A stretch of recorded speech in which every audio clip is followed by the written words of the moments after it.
মহেশপুর নামে একটি গ্রাম ছিল। সে গ্রামের পাশেই ছিল একটি ঘন বন। সে বনের মধ্যে বাস করত একটি বাঘ। সেই গ্রামেই থাকত রামু নামের একজন লোক। সে একদিন তার বন্ধুর সাথে দেখা করার জন্য শহরের উদ্দেশ্যে রওনা দিল। রওনা দেওয়ার পথে কিছু দূর গিয়ে সেই জঙ্গলটি পড়ল। সে জঙ্গল ছিল গভীর। সে জঙ্গলে অনেক হিংস্র জন্তু জানোয়ার ছিল।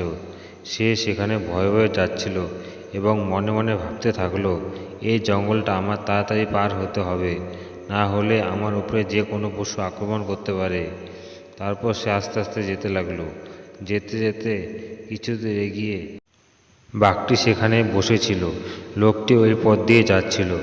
বাঘটি মনে মনে ভাবতে থাকলো, আমি তো এখন বয়স হয়ে গেছে আমার, তাই আমি তো বেশি দৌড়াতে পারবো না। তাই লোকটিকে যে কোনোভাবে আমার বুদ্ধির জালে ফাঁসিয়ে তাকে আমি শিকার করে খাবো। কিন্তু বাঘ মনে মনে ভাবতে থাকলো, আমার তো দৌড়ানোর ক্ষমতা নেই যে লোকটিকে আমি দৌড়িয়ে গিয়ে ধরবো। তাই লোকটি আমার কাছে আসুক, আমার কাছে যে মুকুটটি আছে, আমি সেই মুকুটটি লোভ দেখিয়ে লোকটিকে আমার কাছে নিয়ে এসে তাকে শিকার করব। তখন লোকটি সেই পথে যেতে যেতে বাঘের সামনে এসে পড়ল। বাঘের সামনে এসে পড়ার পর বাঘ বলতে লাগলো,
মেরে ফেলে সে 7 দিন মনের সুখে সে মাংস খেলো।